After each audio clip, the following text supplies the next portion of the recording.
Sa lahat ng unos na pinagdaanan ko, minsan napatanong ako kung bakit kailangan kong pagdaanan ang lahat ng sakit, pagod, at bigat na halos hindi ko na kaya.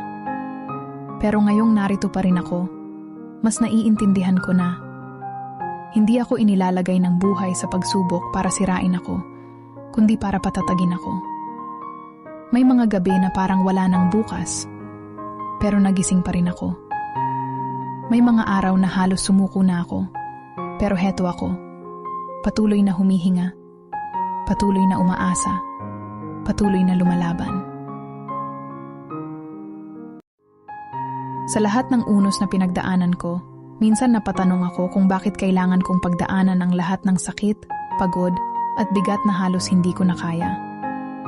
Pero ngayong narito pa rin ako, mas naiintindihan ko na hindi ako inilalagay ng buhay sa pagsubok para sirain ako, kundi para patatagin ako. May mga gabi na parang wala nang bukas, pero nagising pa rin ako.